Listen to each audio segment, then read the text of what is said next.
Hi. ഇന്നത്തെ lesson confusing ആയിട്ടുള്ള ഒരു വേർഡും ചില ഫ്രേസസും ആണ്. വളരെ ഇമ്പോർട്ടൻ്റ് ആയിട്ടുള്ള ഒരു ലെസണാണിത്, ശ്രദ്ധിക്കുക. വേർഡ്സ് ആൻഡ് ഫ്രേസസ് എന്ന് പറയുന്നത് so, so that, so something that. So കഴിഞ്ഞിട്ട് ഒരു അഡ്ജക്റ്റീവോ ഒരു ആഡ്വർബോ എഴുതിയിട്ടുണ്ടാവും, പിന്നെ ദാറ്റ്. അപ്പോൾ നമുക്ക് ഇത് മൂന്നും എന്താണ് അതിൻ്റെ മീനിങ്, എങ്ങനെയാണത് ഉപയോഗിക്കുന്നത് എന്ന് നോക്കാം. ഫസ്റ്റ് നമുക്ക് സോ നോക്കാം. സോ എന്നത് ഒരു 2 ലെറ്റർ വേർഡാണ് അല്ലേ. സോ എന്ന ആ ഒരു കുഞ്ഞ് വേർഡിന് കുറച്ച് യൂസസ് ഉണ്ട്, ഡിഫറെൻറ്റ് യൂസസ്. അതിലൊന്ന് ടു എഗ്രി. ഇപ്പോൾ നിങ്ങൾ എന്നോട് പറയുന്നു ഐ ലവ് ഇംഗ്ലീഷ് എന്ന് പറയുന്നു. അപ്പോൾ ഞാനത് കേൾക്കുമ്പോൾ ഞാൻ നിങ്ങളോട് പറയുകയാണ് ഞാനും ഇഷ്ടപ്പെടുന്നു, എനിക്കും അങ്ങനെ തന്നെ എന്ന് പറയില്ലേ. So do I. അവിടെ നമ്മൾ സോ ഉപയോഗിച്ചു. അത് എഗ്രി ചെയ്യുന്നത്, നിങ്ങൾ പറഞ്ഞ കാര്യത്തോട് ഞാൻ യോജിക്കുന്നു, എനിക്കും അങ്ങനെ തന്നെയാണ് എന്ന് പറയുന്നതിനാണ്. ഇനി ടു റിഫർ, അതായത് ഒരു കാര്യം നിങ്ങൾ പറയുന്നു, നമ്മൾ സംസാരിച്ച് നിൽക്കുമ്പോൾ നിങ്ങൾ എന്നോടൊരു കാര്യം പറയുകയാണ്, ഹീ സ്മാർട്ട് എന്ന് പറയുന്നു. ഒരു കുട്ടിയെ ചൂണ്ടിയിട്ട് കാണാൻ, ഹീ സ്മാർട്ട്, അവൻ വളരെ സ്മാർട്ടാണ്. അപ്പോൾ ഞാൻ പറയുകയാണ് if you think so call him. If you think so, നിങ്ങൾ അങ്ങനെ വിചാരിക്കുകയാണെങ്കിൽ എന്നല്ലേ അതിൻ്റെ മീനിങ്. അപ്പോൾ അത് ഒരു നിങ്ങൾ പറഞ്ഞ കാര്യത്തോട് അങ്ങനെയാണെങ്കിൽ, ആ പറഞ്ഞ കാര്യത്തിനോട് റിലേറ്റ് ചെയ്തിട്ടാണ് പറയുന്നത്. നിങ്ങൾ അങ്ങനെ വിചാരിക്കുകയാണെങ്കിൽ, ഇഫ് യു തിങ്ക് സോ, അവിടെ ഒരു സോ ഉപയോഗിച്ചില്ലേ, അതും സോ എന്ന കുഞ്ഞ് വേർഡിൻ്റെ ഒരു യൂസാണ്. നിങ്ങളങ്ങനെ വിചാരിക്കുന്നെങ്കിൽ അവനെ വിളിക്കൂ എന്നാണ്. ഇനി വേറൊരു use as A quantifier, quantity കാണിക്കുന്നതിന്. ഇപ്പോൾ സോ മച്ച് എന്ന് പറയും നമ്മൾ, സോ മെനി, സോ ഫ്യൂ എന്നൊക്കെ പറയും. സോ എന്ന ആ ഒരു വേർഡ് അവിടെ ചേർക്കുന്നത്, സോ മച്ച് എന്നത് ചേർക്കുന്നത് കുറേ കൂടുതൽ എന്ന് കാണിക്കുന്നതിനാണ്. അതിന് ക്വാണ്ടിറ്റി കുറച്ചുകൂടി കൂടുതലായിട്ട് നമുക്ക് തോന്നും. A lot, so much, so many എന്നൊക്കെ പറയുമ്പോൾ എ ലോട്ട് എന്ന മീനിങ് ആണ്. ആ ഒരു പറയുന്ന കാര്യത്തിൻ്റെ മച്ച് എന്ന് പറയുന്നതിനെ കുറച്ചും കൂടി ഒന്ന് ഇൻറ്റൻസിഫൈ ചെയ്യാണ്, കുറച്ചും കൂടി അത് കൂട്ടുകയാണ്. അതിൻ്റെ ഇൻറ്റൻസിറ്റി കുറച്ചും കൂടി കൂട്ടുന്നു. അപ്പോൾ അതിന് സോ മച്ച്, സോ മെനി, അതുപോലെ തന്നെ സോ ഫ്യൂ. ഫ്യൂ എന്ന് പറഞ്ഞാൽ കുറച്ചാണ്, പക്ഷേ സോ ഫ്യൂ എന്ന് പറയുമ്പോൾ കുറച്ചും കൂടി അതിൻ്റെ ഒരു ഇൻറ്റൻസിറ്റി കൂടി. അപ്പോൾ അവിടെയും സോ ഉപയോഗിക്കാം. ഇനി വേറൊരു യൂസ് ഒരു കൺജങ്ഷനായിട്ട്. കൺജങ്ഷൻ എന്ന് പറയുമ്പോൾ വേർഡ്സിനെയും ഫ്രേസസിനെയും ക്ലോസസിനെയൊക്കെ ജോയിൻ ചെയ്യുന്നതാണല്ലോ. അപ്പോൾ ഒരു കൺജങ്ഷനായിട്ടും ഇത് ഉപയോഗിക്കാം. അത് എങ്ങനെയാണ്? I was late, so I miss the bus. ഞാൻ വൈകിപ്പോയി, I was late, so I miss the bus. എനിക്ക് ബസ് മിസ്സായി. അതിന് കാരണം എന്താ?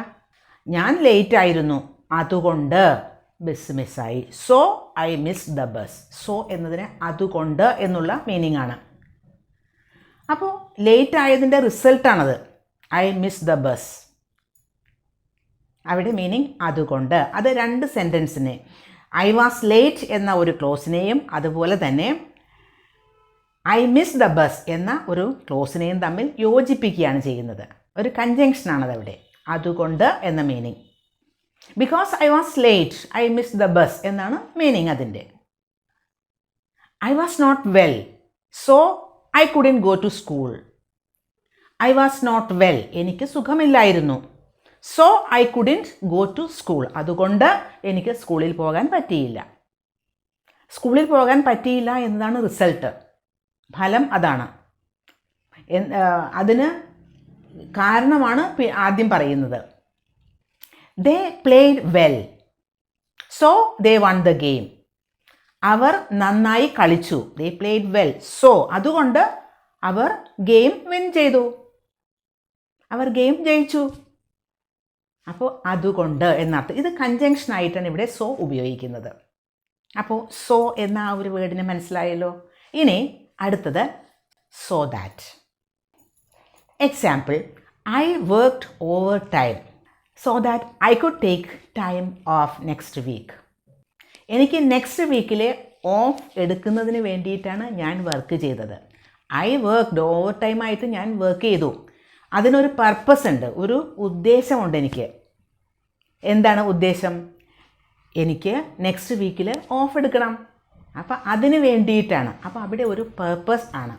അപ്പോൾ ഈ രണ്ട് ക്ലോസുകളും ഐ വർക്ക്ഡ് ഓവർ ടൈം എന്നുള്ള ആ ഒരു ക്ലോസും അത് കഴിഞ്ഞ് വരുന്നത് സോ ദാറ്റ് കഴിഞ്ഞിട്ട് I could take time off next week എന്നുള്ള ആ രണ്ട് ക്ലോസുകളും തമ്മിൽ ഒരു റിലേഷനുണ്ട്. കാരണം ഒരു കാര്യം നടക്കുന്നതിന് വേണ്ടിയിട്ടാണ് ആദ്യത്തെ കാര്യം ചെയ്തത്. അപ്പോൾ അവിടെ ഒരു പേർപ്പസ് ആണ് സോ ദാറ്റ് ഉപയോഗിക്കുമ്പോൾ. പേർപ്പസ്, ഉദ്ദേശം. He will go to France so that he can learn French. ഇവിടെയും രണ്ട് ക്ലോസുകൾ തമ്മിൽ യോജിപ്പിച്ചിരിക്കുകയാണ് സോ ദാറ്റ് വെച്ച്. കാരണം ആദ്യം എന്താ പറയുന്നത്? He will go to France, അവൻ ഫ്രാൻസിൽ പോകും, അവനൊരു ഉദ്ദേശമുണ്ട്. He can learn French, French പഠിക്കുന്നതിന് വേണ്ടിയിട്ടാണ് അവൻ ഫ്രാൻസിൽ പോകുന്നത്, അവനൊരു ഉദ്ദേശമുണ്ട്, ഒരു പർപ്പസാണ് ഇവിടെ. I open the door so that she could come in. ഞാൻ ഡോറ് ഓപ്പൺ ചെയ്തു, എന്തിനു വേണ്ടിയിട്ട്? ഒരു ഉദ്ദേശം ഉണ്ടായിരുന്നു. So that she could come in, അവൾക്ക് ഉള്ളിലേക്ക് കടക്കുന്നതിന് വേണ്ടി. അപ്പോൾ ആദ്യത്തെ ക്ലോസും രണ്ടാമത്തെ ക്ലോസും തമ്മിൽ ഒരു റിലേഷനുണ്ട്. ഐ ഓപ്പൺ ദ ഡോർ, അതുപോലെ തന്നെ ഷീ കുഡ് കം ഇൻ, അത് രണ്ടും തമ്മിൽ ഒരു റിലേഷനുണ്ട്. ഒരു കാര്യം നടക്കുന്നതിന് വേണ്ടി, അത് ചെയ്യുന്നതിന് വേണ്ടിയിട്ട് ആദ്യത്തെ കാര്യം ചെയ്തത്. അതാണ് സോ ദാറ്റിൻ്റെ ഉപയോഗം. അവിടെയും സോ ദാറ്റ് കൺജങ്ഷനാണ്. ഇനി അടുത്തത് ഒരു സോ ദാറ്റ് തന്നെയാണ്. പക്ഷേ സോ എന്ന വേർഡ് കഴിഞ്ഞ് ഒരു വേറെ എന്തെങ്കിലും എഴുതിയിട്ടുണ്ടാവും. എന്തെങ്കിലും എന്ന് പറഞ്ഞാൽ ഒരു അഡ്ജക്റ്റീവോ ഒരു ആഡ്വർബോ, അത് കഴിഞ്ഞിട്ടാണ് പിന്നെ ദാറ്റ്. അത് എങ്ങനെയാണ് എന്ന് നോക്കാം. ഇത് ആദ്യം പറഞ്ഞ രണ്ടെണ്ണത്തിൻ്റെയും, അതായത് സോ എന്നതിൻ്റെയും സോ ദാറ്റ്, അതിൻ്റെ രണ്ടിൻ്റെയും ഒരു കോമ്പിനേഷനാണെന്ന് പറയാം. Example, I am so tired that I might pass out. I am so tired. So tired എന്ന് വെച്ചാൽ എന്നാൽ വല്ലാതെ ടയേർഡാണ്. അപ്പോൾ അറിയാം വല്ലാതെ ടയേർഡാണ്. പക്ഷേ അവിടെ അത് അവസാനിക്കുന്നില്ല. പിന്നെ that I might pass out എന്ന് പറഞ്ഞാൽ, പാസ് ഔട്ട് എന്ന് പറഞ്ഞാൽ ഫെയിൻ്റ് ആവുക, അൺകോൺഷ്യസ് ആവുക, അങ്ങനെയായിപ്പോവും, അത്രയ്ക്കും ടയേർഡാണ്. അപ്പോൾ ഐ ആം സോ ടയേർഡ് എന്ന് പറഞ്ഞു കഴിഞ്ഞാൽ തന്നെ നമുക്കറിയാം ടയേർഡാണ്, വല്ലാതെ ടയേർഡ്. പക്ഷേ അതുകൊണ്ടും അവസാനിക്കുന്നില്ല. കുറച്ചുകൂടി ഒരു എക്സ്ട്രാ ഇൻഫർമേഷൻ, എത്രത്തോളം ടയേർഡാണ് എന്നത്, അതിന് എത്രത്തോളം ടയേർഡാണ് എന്നത് ഒന്നുകൂടി എക്സ്പ്ലെയിൻ ചെയ്യാണ് അടുത്ത ക്ലോസിൽ. ഞാൻ ഫെയിൻ്റായി പോകും, ഞാൻ തളർന്നു വീണു പോകും, അത്രയും ടയേർഡാണ് എന്ന്. അവിടെയാണ് സോ ടയേർഡ് എന്നുപയോഗിച്ചു. അവിടെ ഒരു അഡ്ജക്റ്റീവാണ് ഉപയോഗിച്ചത്. So tired that I might faint, അല്ലെങ്കിൽ ഐ മൈറ്റ് പാസ് ഔട്ട്. വേറൊരു example, the box is so heavy that I cannot lift it. The box is so heavy. Heavy means ഭയങ്കര ഭാരമുള്ളത്. സോ ഹെവി മീൻസ് ഒരുപാട് ഭാരമുള്ളതാണ്. അപ്പോൾ നമുക്ക് മനസ്സിലായി box ഭാരമുള്ളതാണ്. പക്ഷേ അവിടെ അവസാനിപ്പിക്കുന്നില്ല. That I cannot lift it, എത്രത്തോളം ഭാരമെന്ന് കുറച്ചുകൂടി കാര്യങ്ങൾ പറഞ്ഞ് ഒരു എക്സ്ട്രാ ഇൻഫർമേഷനാണ് അതിൽ കൂടി പറയുന്നത്. എനിക്ക് പൊക്കാൻ പറ്റാത്ത അത്രയ്ക്ക് ഭാരമുള്ളതാണ് എന്നാണ് അതിനർത്ഥം. അപ്പോൾ സോ ഹെവി ദാറ്റ്, ഹെവി എന്നതും ഒരു അഡ്ജക്റ്റീവാണ്. സോ കഴിഞ്ഞിട്ട് ഹെവി ഉപയോഗിച്ചു. വേറൊരു example, she is so short that she cannot touch the ceiling. She is so short, പൊക്കം വളരെ കുറഞ്ഞതാണ്, അവൾ പൊക്കം വളരെ കുറഞ്ഞ ഒരാളാണ്. So short that she cannot touch the ceiling, സീലിങ്ങിൽ തൊടാൻ പറ്റില്ല, സീലിങ്ങിൽ തൊടാൻ പറ്റാത്ത അത്രയ്ക്ക് ഷോർട്ടാണ് അവൾ എന്ന്. അപ്പോൾ സോ ദാറ്റ് ഉപയോഗിക്കുന്നത് ഇത്തരം സന്ദർഭങ്ങളിലാണ്. ഇനി വേറൊരു എക്സാമ്പിൾ കൂടി, James worked hard so he was promoted. James work ചെയ്തു, സോ ഹി വാസ് പ്രൊമോട്ടഡ്, അതുകൊണ്ട് അവന് പ്രൊമോഷൻ കിട്ടി, അവൻ പ്രൊമോട്ടഡ് ആയി. അപ്പോൾ അവൻ പ്രൊമോഷൻ കിട്ടി എന്നതൊരു റിസൾട്ടാണ്. അവൻ വർക്ക് ചെയ്തു, അതിനുള്ള റിസൾട്ടാണ് ഹി വാസ് പ്രൊമോട്ടഡ്. അവിടെ നമ്മൾ സോ ഉപയോഗിച്ചു, അതുകൊണ്ട്. അടുത്തത്, James worked hard so that he would be promoted. ഇവിടെ ജെയിംസ് വർക്ക്ഡ് ഹാർഡ് എന്ന് തന്നെയാണ് ആദ്യത്തെ ക്ലോസ്. ആദ്യം പറഞ്ഞ എക്സാമ്പിൾ പോലെ തന്നെയാണ് ജെയിംസ് വർക്ക്ഡ് ഹാർഡ്. അത് കഴിഞ്ഞ് പറയുന്നത് so that he would be promoted. അപ്പോൾ ജെയിംസിനൊരു ഉദ്ദേശം ഉണ്ടായിരുന്നു, അതിനാണ് അവൻ വർക്ക് ചെയ്തത്, അവനൊരു പർപ്പസ് ഉണ്ടായിരുന്നു. അവൻ പ്രൊമോട്ടഡ് ആകണം എന്നത്, അല്ലെങ്കിൽ അവൻ പ്രൊമോഷൻ കിട്ടണം എന്നത് അവൻ്റെ ഒരു ഉദ്ദേശമായിരുന്നു. അതുകൊണ്ടാണ് ജെയിംസ് വർക്ക്ഡ് ഹാർഡ്. ഇവിടെ സെക്കൻഡ് സെൻറ്റൻസിൽ പർപ്പസ് ആണ്, സോ ദാറ്റ് ഉപയോഗിച്ചു. ഫസ്റ്റ് സെൻറ്റൻസിൽ റിസൾട്ടാണ്, സെക്കൻഡ് സെൻറ്റൻസിൽ പർപ്പസ് ആണ്. ഇനി വേറൊരു sentence, James worked so hard that he had to be promoted. He had to be promoted. ഇവിടെയും ജെയിംസ് വർക്ക് ചെയ്തു. ജെയിംസ് വർക്ക് ചെയ്ത് സോ ഹാർഡ്. ഈ സോ ഹാർഡ് എന്ന് പറയുന്നത് നമുക്കറിയാം, ഒരുപാട് വർക്ക് ചെയ്തു. പക്ഷെ അത് എത്രത്തോളം ഹാർഡായിട്ടാണ് വർക്ക് ചെയ്തത്, എത്രത്തോളം കഠിനമായിട്ട് അവൻ പ്രയത്നിച്ചു എന്നത് പിന്നീടുള്ള ക്ലോസിൽ നിന്നാണ് വ്യക്തമാവുന്നത്. He had to be promoted.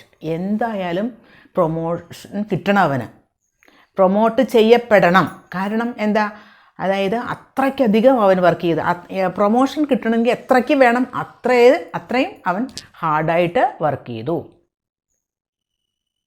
അല്ലാതെ ഇനി പ്രൊമോഷൻ കൊടുക്കുന്ന ആളുകൾക്ക് വേറെ ഓപ്ഷനില്ല, അവന് പ്രൊമോഷൻ കൊടുക്കാതിരിക്കാൻ നിവർത്തിയില്ല. അത്രയധികം പ്രൊമോഷൻ ചെയ്യപ്പെടാൻ എത്രത്തോളം വേണം അത്രത്തോളം അവൻ വർക്ക് ചെയ്തു എന്നാണ് തേർഡ് സെൻറ്റൻസിൻ്റെ മീനിങ്. അപ്പോൾ ഈ 3 സെൻറ്റൻസ് ജെയിംസ് വർക്ക്ഡ് ഹാർഡ് എന്ന് തന്നെയാണ് ആദ്യത്തെ എക്സാമ്പിളിൽ. അതുപോലെ തന്നെ സെക്കൻഡ് സെൻറ്റൻസിലും ജെയിംസ് വർക്ക്ഡ് ഹാർഡ് എന്ന് തന്നെയാണ് ആദ്യത്തെ ക്ലോസ്. പിന്നെ തേർഡ് സെൻറ്റൻസിലാണെങ്കിലും ജെയിംസ് വർക്ക്ഡ് ഹാർഡ് എന്ന് തന്നെയാണ്. പക്ഷേ ആദ്യത്തെ സെൻറ്റൻസിൽ നമ്മൾ സോ ആണ് ഉപയോഗിച്ചത്, അവിടെ പിന്നീട് വരുന്നത് റിസൾട്ടാണ്.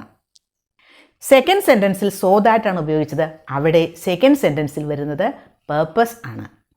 പിന്നെ തേർഡ് സെൻറ്റൻസിൽ ഇത് രണ്ടിൻ്റെയും ഒരു കോമ്പിനേഷനാണ്.